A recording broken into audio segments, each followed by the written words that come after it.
Apa yang sebenarnya kami bangun untuk proyek ini? Jadi Pi adalah lapisan satu blockchain dengan mata uang aslinya sendiri, Pi dan platform untuk membangun aplikasi Pi di atasnya. Pi fokus pada pembangunan utilitas. Oleh karena itu, salah satu contoh aplikasi inti yang dapat kita jalankan di atas Pi adalah pasar. Pi sangat berbeda dari proyek lain dalam hal strategi dan tujuan untuk mencapai stabilitas dan adopsi massal cryptocurrency dan buat ekosistem berbasis utilitas dan dunia Web 3. Ada 3 strategi utama yang telah kami adopsi dan ikuti.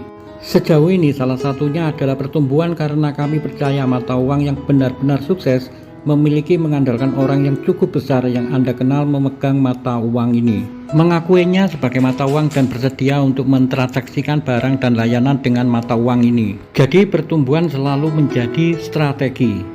Oleh karena itu kami tumbuh menjadi lebih dari 35 juta anggota yang terlibat dari pertumbuhan masih tetap salah satu strategi inti. Desentralisasi adalah strategi yang kedua. Desentralisasi tidak adil dalam arti desentralisasi teknis yang semuanya menguji gerakan bersih dan juga migrasi. Daratan sedang dalam proses desentralisasi ini.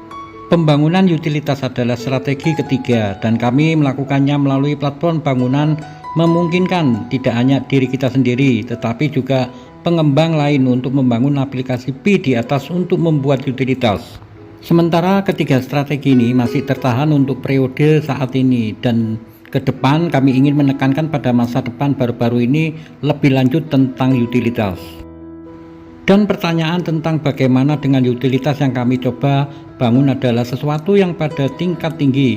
Kami ingin menggeser komunitas ini dari komunitas yang termotivasi secara ekstrinsik menjadi komunitas yang termotivasi secara intrinsik komunitas.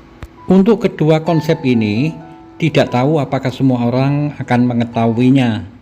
Apa motivasi ekstrinsik?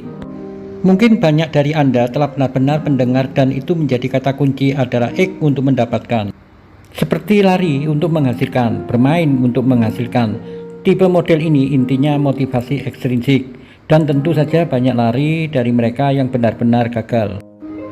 Jadi motivasi ekstrinsik adalah mekanisme yang sangat kuat yang dapat merekatkan orang-orang bersama menyelaraskan minat dan juga memotivasi orang-orang untuk menyelaraskan untuk melakukan hal-hal tertentu bersama-sama. Tapi itu tergantung bagaimana Anda menggunakannya, bagaimana proyeknya menggunakannya, dan apa dan tujuan apa yang dilayaninya. Motivasi intrinsik berarti memberikan utilitas nyata, baik itu hiburan artinya seseorang dihibur. Itu satu jenis utilitas.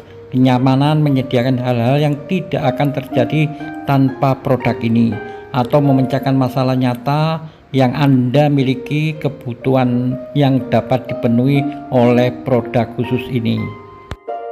Jadi contoh penggunaan termotivasi intrinsik dari suatu sistem, misalnya alat konferensi panggilan video Zoom. Orang menggunakan alat tersebut untuk memenuhi kebutuhan yang mereka perlukan untuk mengadakan pertemuan dengan terpencil orang dan kebutuhan itu terpenuhi, dan inilah adalah utilitas.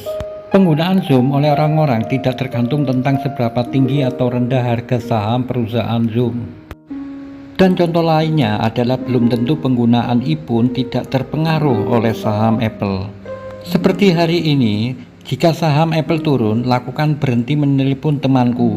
Belum tentu demikian. Itulah mengapa produk-produk ini secara intrinsik termotivasi untuk penggunaan mereka untuk menggunakannya. Jadi apa yang kami coba lakukan, visi yang lebih besar atau level yang lebih tinggi strategi adalah bahwa akan kami ingin mengubah komunikasi kami dari sangat termotivasi secara ekstrinsik untuk termotivasi secara intrinsik. Artinya perintis harus mau datang ke jaringan Pi Network. Bagaimanapun juga apakah ada motivasi ekstrinsik atau menambang Pi adalah motivasi ekstrinsik bagi pioner.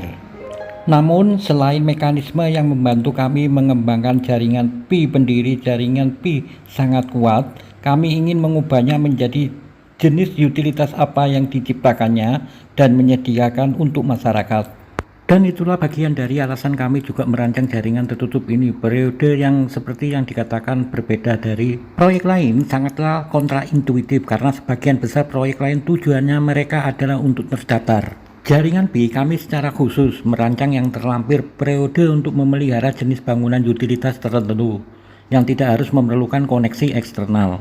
Dan jenis utilitas itu akan membantu memelihara pola pikir, mendidik pendiri jaringan B perintis dan mentalitas masyarakat untuk bergeser dari keseluruhan komunitas kripto yang berfokus pada spekulatif untuk lebih menyukai. Apa ini memecahkan tepatnya apa yang perlu didapatkan untuk dipenuhi dari ini jaringan kripto. Dan tentu saja saya tidak mengatakan bahwa jaringan terbuka itu tidak baik. Ini adalah tujuan akhir. Jadi waktu ini tergantung pada bagaimana dalam terlampir periode kita dapat memelihara jenis bangunan utilitas tertentu, dan juga urgensi dari kami mencoba untuk mencoba untuk membuat utilitas yang tergantung pada jaringan eksternal.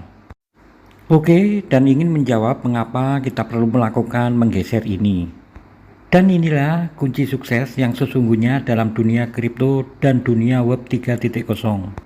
Jaringan kripto membutuhkan mampu memberikan pelayanan yang nyata dari sekedar alat spekulasi.